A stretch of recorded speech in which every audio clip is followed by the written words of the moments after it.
Aunque usted no lo crea, este ya va siendo el episodio número 100 de toda la serie de Miraculous Ladybug, cuyas opiniones son muy variadas en lo que respecta en su desarrollo como tal. Sin embargo, a pesar de ser un episodio muy debatible en la que respecta mucho un punto de vista crítico, no hay que negar que revelaron datos interesantes en lo que les doy la bienvenida a aventurarse en descubrir estas teorías y curiosidades a partir de lo que hay más allá de las escenas. Muy buenas damas y caballeros, soy Pepe y este es el análisis de Ephemeral, o en español, efímero. Empecemos.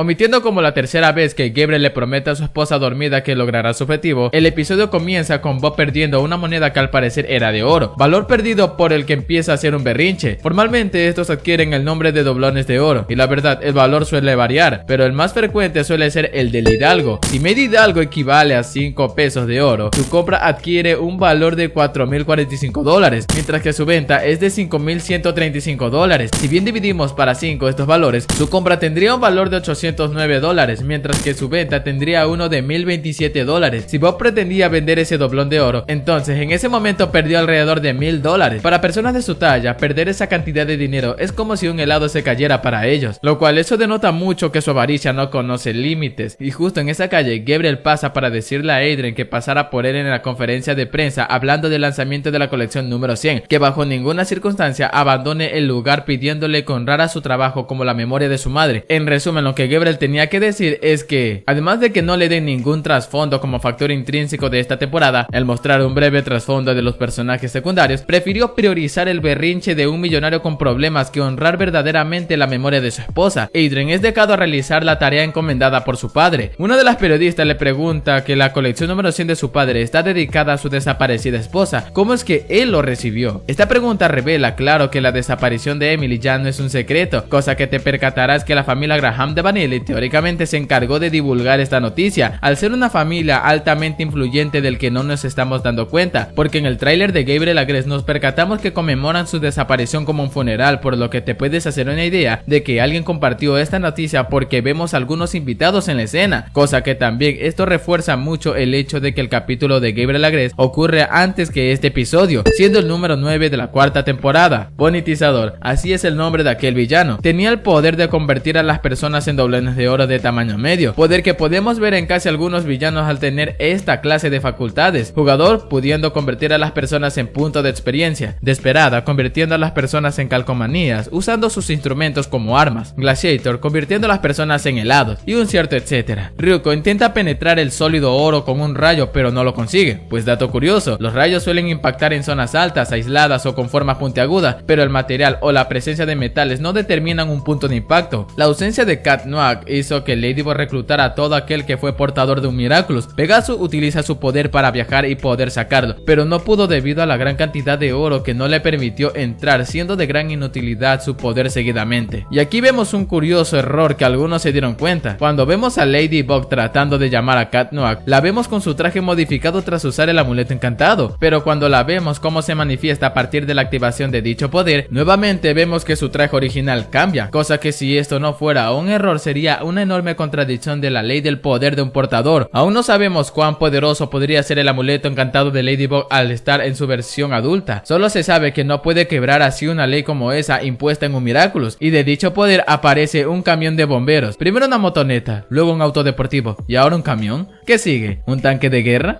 Es una mala idea, pero yo disfruto de las malas ideas. Teniendo un plan en mente, Ladybug lo inmoviliza con su yoyo. Polymouse se divide siendo una distracción para que Vesperia usara su poder mientras que Carapace la protegía al inmovilizarlo, para que finalmente Viperion descubriera el código de la caja fuerte tras un uso de 100 veces de su poder, cosa que después de ese tiempo de uso, Sash no se sintió cansado como aquellas 23,000 veces que Asprey realizó, lo cual ese consumo de tal poder lo puede soportar el Kwami con facilidad hasta cierto punto, para así Ladybug liberar y purificar el Akuma. Se sabe muy bien que la aparición de Cat Noir era indispensable en este acontecimiento antagónico, misma razón que esta vez Ladybug paranoicamente recurriera a dar todos los Miraculous a todos los portadores disponibles, solo los que les concedió un Miraculous, no el resto a cualquiera. A partir de esta imprudente acción, algunos portadores quedaron de decoración en la escena. ¿No me creen? Está King Monkey, Purple Tiger, Pigela, Ryuko y Pegaso, aunque no tanto. No quiero sonar como un fanboy ni nada por el estilo, pero dicha paranoia al seleccionar a portadores que ha elegido anteriormente se sostiene mucho a su habilidad de tener un plan A hasta la Z, cosa que si dicho fan fallara, otro plan más le surgiría en la cabeza que implicaría la participación de todos los héroes que ha reclutado para esa ocasión. Además, si Cat Noir estuviera presente, creo que un cataclismo hubiera bastado y ya para evitar todo ese rollo.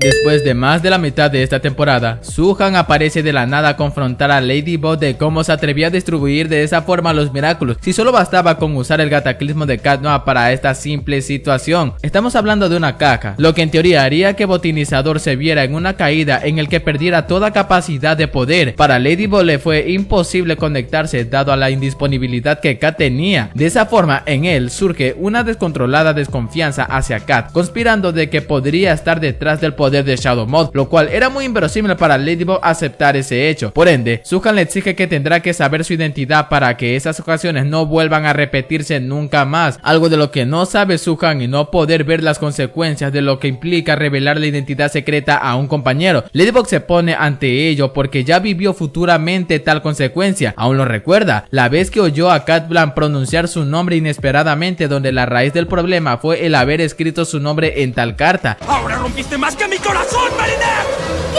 Ladybug no quiere vivir una vez más ese hecho porque Shadow Mode podría akumatizar a uno de ellos, siendo una derrota inminente. Además, si Su-Han supiera la identidad de Cat Noir, tal vez, pero tal vez iría discretamente, mas se mantendría observando si de verdad Cat Noir es digno de poseer un poder de tal magnitud, ya que por lo que sabemos hasta ahora, Su-Han ha estado vigilando a la protagonista todo este tiempo, porque a partir del episodio de Furious Fu, las cosas en los enfrentamientos con víctimas akumatizadas estaban en orden según la perspectiva de Su-Han, no hasta ver tal descuido que él considera por parte de la Guardián, ya que si quisiera, le quitaría el Miraculous a Cat Noir sin problema alguno. Sí, esa fue la advertencia de que si no revelara la identidad de Cat Noir, le arrebatará su Miraculous y que se encargará de encontrar a un nuevo Cat Noir que sea capaz de manejar tal poder.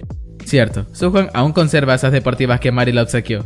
Para ello, Ladybug necesitaría a Vaporeon, llamando a Cat que se reuniera con ella en la Torre Eiffel. Lucas se preguntaba cómo iba a darle la identidad secreta de Cat a Su-Han si ella no sabía su identidad. Ladybug le pregunta retóricamente si recordaba la razón por la que nadie de ellos debe saber sus identidades. Lucas responde para que no se vieran acosados por Shadow Mode. Si recurrir a la misma estrategia nunca fue el fuerte del antagonista principal, pero si fuera necesario, un portador por emergencia tendría que saber la identidad de Ladybug o Cat Noir. Lucas no conocía el porqué, pero Ladybug le menciona que hay muchos percances detrás de esta acción tan delicada que deben ejecutar. Sabemos con certeza que Lucas sabe la identidad de ambos protagonistas, ¿no? Por ende, él sería quien le diera la identidad a Su-Han para que Ladybug se viera libre de pecados al realizar tal acción, ya que ya no quiere repetir ese error, y eso en la prota está muy bien. Cumplir las exigencias de un guardián que es el superior de todo rango de guardián y evitar un enfrentamiento innecesario porque ya sabe lo perdida que sería una batalla uno contra uno. Ladybug aquí está usando la cabeza de forma coherente para evitar percances, solo que lo que hay detrás es una orden dada de manera impulsiva sin que Su-Han conociera los riesgos de que ambos se conocieran. Incluso Wang Fu entendía este principio de la privacidad. Puede que en un punto haya llegado a tener un favorito, pero hizo bien hasta el final que Ladybug y Cat Noir mantuvieran sus identidades al cederle su título a Mari.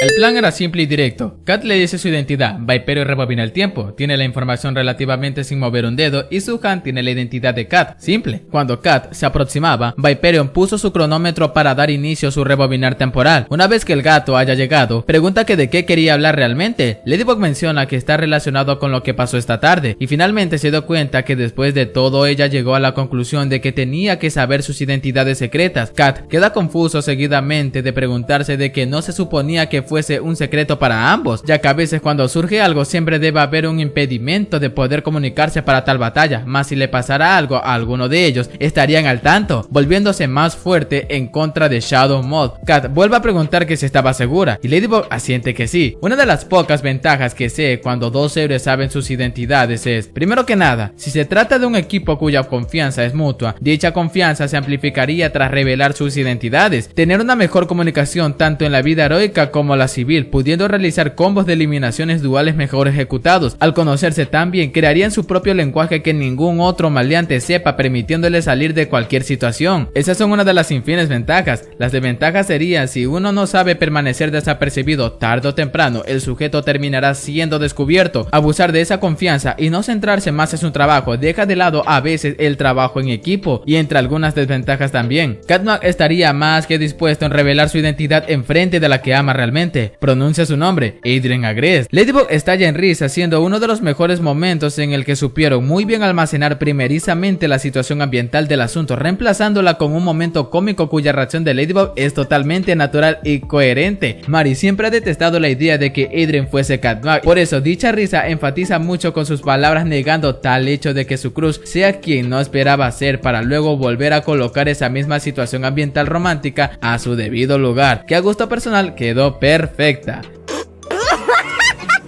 Et moi je suis Audrey Bourgeois.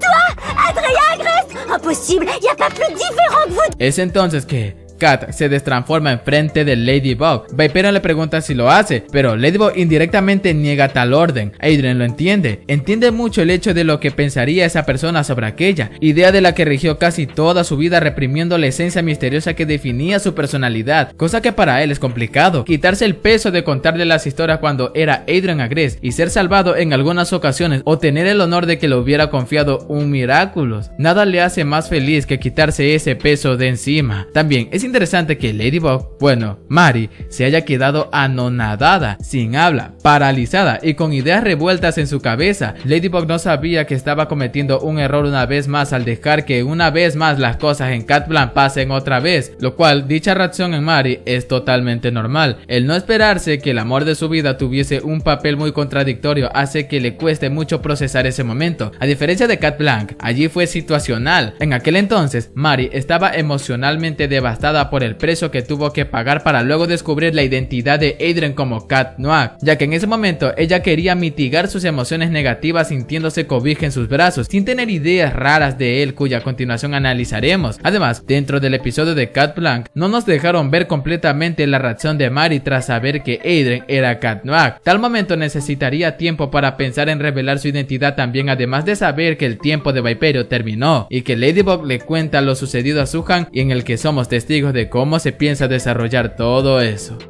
Tiki se alegra por tremendo logro que acaba de descubrir su dueña, pero para Mari es muy diferente. Ahora está muy dudosa de que si realmente estaba amando al verdadero Adrien o una máscara que ocultaba lo que ella menos le agrada, lo cual ver estas dos facetas en él ahora al mismo tiempo desencadena mucho en la mente de Mari definir una determinada perspectiva hacia él, ahora que conoce un lado de él que jamás pensó descubrir, cosa que ese conjunto de dudas solo le hace preguntar lo que hay más y más allá de su persona. Es curioso, ¿no? Que Mari oculte secretos, pero jamás pensó que nunca toleraría que Adrien le guardara uno muy sorpresivo. Tiki le sugiere interrogativamente que lo hable con Alia, pero Mari inteligentemente se niega, no por ser una mala amiga y quedarse con el dato ella sola, sino para ser más prudente porque acaba de descubrir algo que no debía según el código que no debía romper. Mientras tanto, Adrien estaba feliz como una lombriz al hacerse un sinfín de ilusiones de cómo pasaría que Ladybug revelara su identidad y lo amara denotando algún que otro fanfic de Wattpad. Mientras que Plak dice por segunda vez mismo dicho como en aquel episodio de Cat Blanc. Adrien, no por encerrarlo el queso podrido deja de apestar. J'ai une passion pour les fromages forts, mais là j'ai l'impression que c'en est un qui risque de sentir mauvais. Dios, jamás pensé que mencionaría mucho este episodio en este análisis. Al día siguiente, en la clase de Calimbus Tier, la maestra pregunta en algún punto de la clase que quién escribió la obra Yo soy un gato, e hilarante, coqueta y vagamente responde Adrien con un Miau, miau.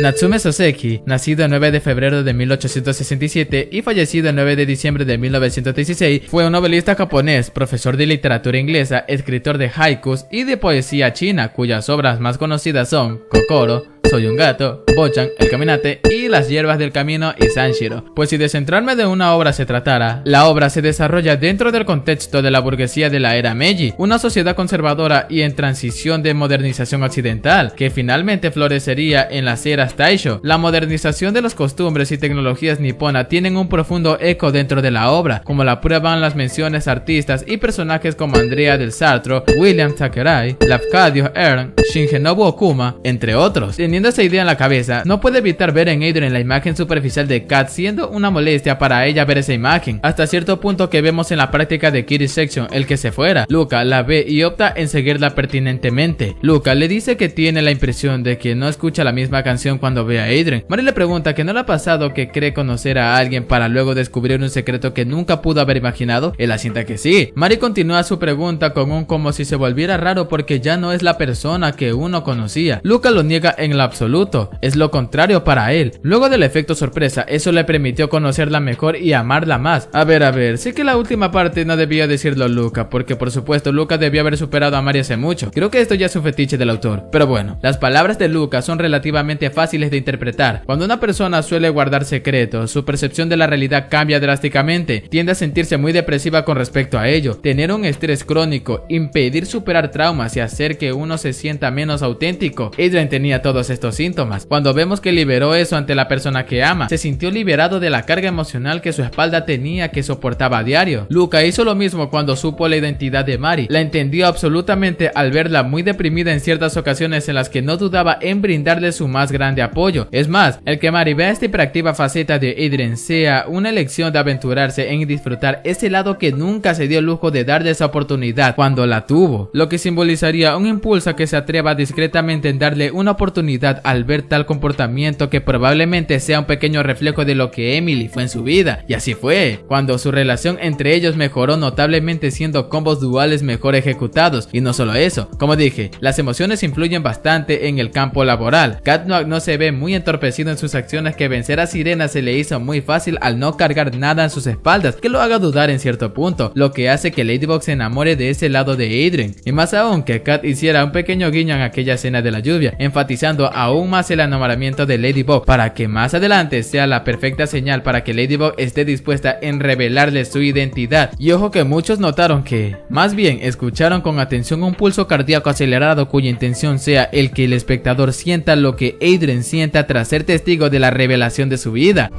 Tes transformations.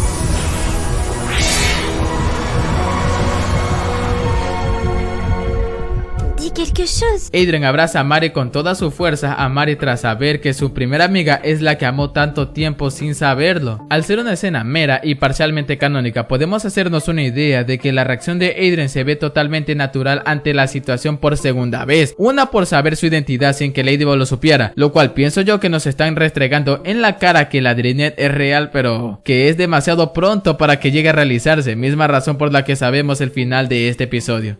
En una llamada, Adrien y Mari están de acuerdo cuándo quedar en su próxima cita. Circunstancialmente, medio abre Gabriel la puerta y escucha a su hijo decir "Milady", lo que le hizo recordar esa pegadiza frase de su más acérrimo enemigo cuando ve a través de los ojos de sus víctimas acomatizadas. Cierra la puerta y se va con la enorme información y revelación que acaba de adquirir sin saber que la tuvo todo este tiempo. Al día siguiente, Gabriel despierta a su hijo. Gabriel le pide que le siga y extrañado ve por primera vez ese mecanismo que yace en su casa. No duda en seguirlo, y al descender le parecía muy extraño estar en ese ambiente tan nuevo y raramente abrumador. Al acercarse a lo que únicamente ilumina el lugar, la cápsula de Emily se abre internamente, haciendo que Adrien quedara meramente impactado. Bueno, más que impactado, quedó muy entristecido al ver que el cuerpo sin vida de su mamá, a diferencia en aquel momento de ira en el episodio de Cat Blanc, lo cual esta vez fue muy efímero en este momento. Gabriel aparece mencionando que ya son 100 semanas desde que Emily partió de este mundo, lo cual esa información que nos da Gabriel es valiosa, pudiendo revelar el tiempo oficial de la serie. Inclinándome una vez más al momento matemáticas, si cada mes tiene aproximadamente 4 semanas y esas 4 semanas las multiplicamos por 12 meses, dará un resultado de 48 semanas, lo que equivaldría aproximadamente un año, y si duplicamos esas 48 semanas nos daría un resultado de 96 semanas con 4 semanas restantes, lo que claro que pasaron 2 años y un mes totalmente. Gabriel buscó muchas formas de decírselo, una mentira que se la percibe desde muchas millas, pero bueno, revelando así su identidad como Shadow Moth y hacer que la Akuma poseyera su celular. Y ojo, Adrien estaba luchando en contra de la voluntad que Shadow Moth le estaba imponiendo psíquicamente para que finalmente se diera por completo, y esto lo vemos 2 veces en la primera temporada, con Evolustrator y Pixelator siendo víctimas cuando Hawkmoth impone su voluntad con un dolor que ellos no pueden describir por completo. Esa fue la causa de que se diera a pesar de la lucha que ejercía, a diferencia de Chloe pudiendo rechazar un Akuma por completo, ganándose la admiración del mismísimo Hawkmoth en ese entonces. Cuando Adrien involuntariamente entrega su Miraculous, Plug estuvo dispuesto en lanzar un cataclismo, pero el mostrarle el Miraculous, Plug se vio obligado a someterse a una ciega lealtad, ya que todavía es un misterio del por qué los Kwamis muestran este gesto ante los portadores. ¿Será un juramento?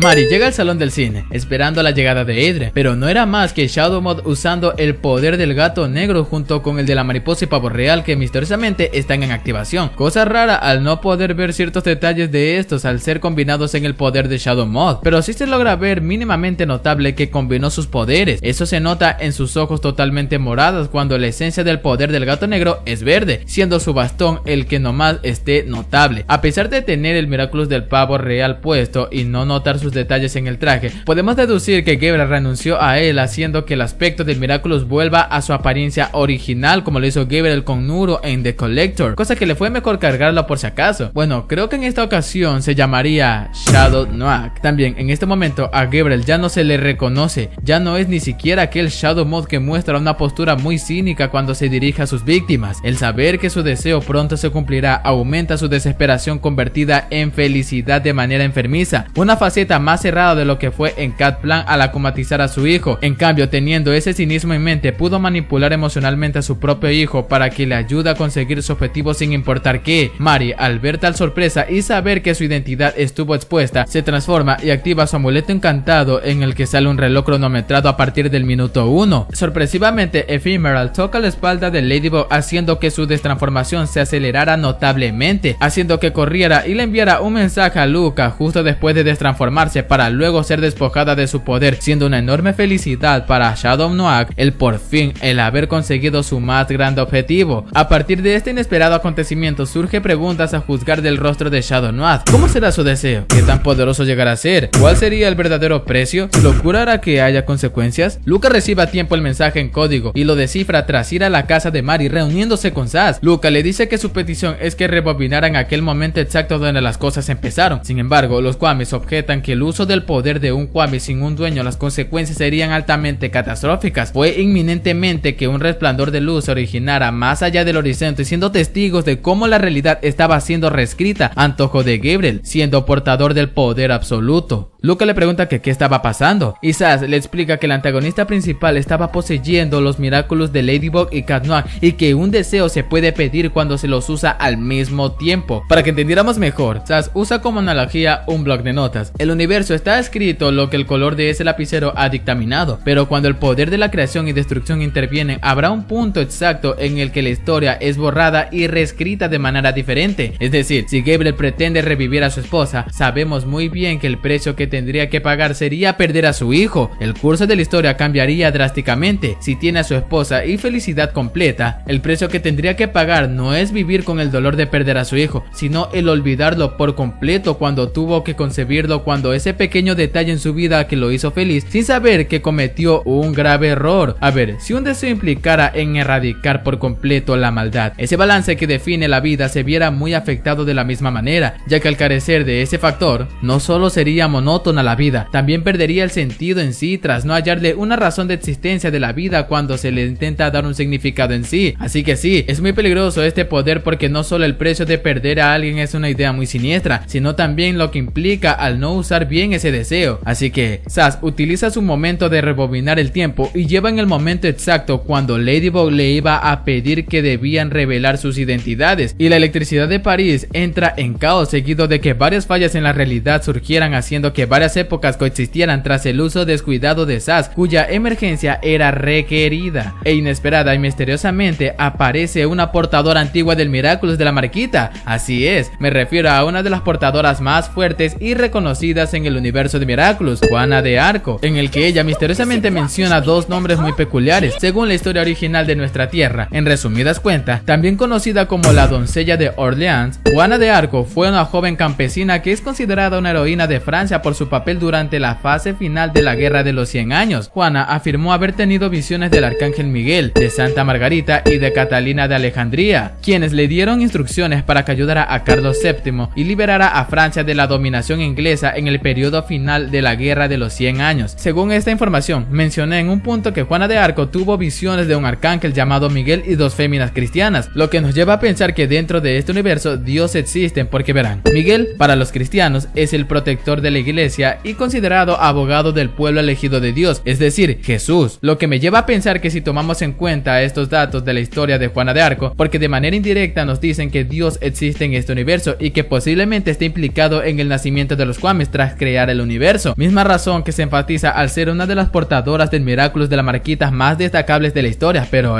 solo son conjeturas mías. Además, ella menciona dos nombres, Bertrand y Gilles. Bertrand du Guesclin fue un militar y condestable francés. Du Guesclin es célebre en Francia por el papel que tuvo en la Guerra de los 100 años en Inglaterra y también en España por haber intervenido en las campañas de Enrique II de Trastámara, el fratricida. Sostuvo contra su hermano el rey Pedro I de Castilla. Y Gilles de Raïs fue un noble francés del siglo XV que luchó en los años finales de la Guerra de los 100 años junto a Juana de Arco. Ya lo dije, fue juzgado y ejecutado por 2 casos de abusos y asesinatos que cometió hacia múltiples niños y adolescentes. Turbio, aunque cierto. Bertrand o bien fue un portador más o un guardián de los Miraculous. Y claro que a Gilles de Raïs podemos atribuirle el papel de Cat Noir por parecerse mucho en aquella foto. ¿Quién diría que a partir de este efímero suceso se pudo extraer tanta información? Luego de eso, Ladybug y Cat Noir van donde se encontraba Viperion. Le pregunta que qué estaba pasando. Lucas se destransforma seguido de que Sash le comentara de que en algún punto de la historia recordaba haber visto una foto de aquella y misma hora donde las cosas empezaron a suceder. Al subir a la superficie, miran que todo París es un rotundo caos tras ver acumatizaciones del pasado como Hard Rock, Gamer o Godzilla. Es ahí que nuevamente Ladybug usa su amuleto encantado para intentar resolver las cosas, un objeto raro que implicaba mucho en el configurar un satélite, porque claro, los satélites están muy ligados a la hora de la Tierra. De ese modo optan en sus formas espaciales, siendo la primera vez como ellos se transforman en tales roles, Cosmobug y Astrocat, que en base a un cronómetro lograron configurar la hora exacta restaurando el curso del tiempo. Asimismo, la misma realidad en base a las mariquitas de su poder de creación. Aunque por otro lado, de todo este caos provocado por la decisión de Ladybug, ¿cómo es que Bunny no interfirió? Al hacernos esa pregunta, se estamos cuestionando de verdad el flujo del tiempo en ese universo, dudando cómo funcionan realmente las cosas, preguntándonos de verdad si estaba predestinado. No lo sé, tal vez lo hizo un hechicero. Kat le pregunta de qué quería hablar en la Torre Eiffel. Ladybug le responde que ya no es importante, lo que de cierto modo desconcierta a Kat, volviendo al punto sin retorno. Ladybug regresa a su hogar. Suhan la estaba esperando con la información que tanto anhelaba, pero Ladybug le dice que prefiere no saberlo, seguido de mencionarle más de 100 veces que ha demostrado ser una Ladybug excepcional. El reprochar de Suhan estuvo muy bien, pero el que haya cambiado de opinión rápidamente mostrando una debilidad emocional basado en sus miedos cuando aún así desconoce las consecuencias de esa ciega exigencia, francamente pienso que Suhan debió tomar esas honestas palabras con detenimiento, irse y darse el tiempo suficiente en reflexionar y decirle nuevamente en el rostro de Ladybug en un futuro episodio que se equivocó con respecto a su palabra. Para ser alguien de alto rango, se nota que aún debe controlar sus emociones y mucho que aprender. Siendo así, el final del episodio número 100. Qué rápido pasa el tiempo, ¿no? En conclusión, desde mi personal opinión, Ephemeral es un episodio que al parecer quiso competir con el de Cat Noir, ya que podemos notar ciertas diferencias que superan en sí a Cat Blanc mientras que otras no. Aunque las opiniones sean muy variadas en lo que respecta mucho a la subjetividad, dicho episodio quiso recalcar una vez más lo que X acontecimiento pasara sin afectar una vez más el curso de la historia original, usando un recurso que les permitió ejecutar con cuidado, porque dado a estos recursos, el equipo de Miraculous Ladybug responderá preguntas muy cuestionables en base a estas situaciones episódicas, aclarándolas muy bien, aunque hay que reconocerlo, Ephemeral se centró únicamente en lo que pasa en sí si se posee el poder absoluto, cosa que no hay duda que en base a estos recursos narrativos no dudarán en crear historias como estas. Un saludo y un abrazo a aquellas personas que decidieron comentar cualquiera de mis últimos videos: a María Piedad Quinteros, Maybelline Yereina Corso Pimentel, Vicky Purple, Temistocles Bustamante, Indira Jaramillo, Janet Carolina Alvarado, Pum Pum Onodera, Ángel Drauer, Kepler Lo Que Sea, Kevin Bazán, John Guppy, Oscar Uriel Campos Viento, Axel Cult 124, Marty CCG, Sakura 304, El Hertz, Espantapájaros, Batman Metal, Cardenas o Cárdenas y Christopher Antonio Villablanca Carter. Ya sabes que si quieres un saludo como este, simplemente tienes que comentar. Nada más. Bueno, esto fue todo de mi parte, y si llegaste hasta esta parte del video, agradecería mucho el apoyo que decidas brindarme con tu suscripción y like. Soy Pepe Deadsman y nos veremos en un próximo video. Cuídense.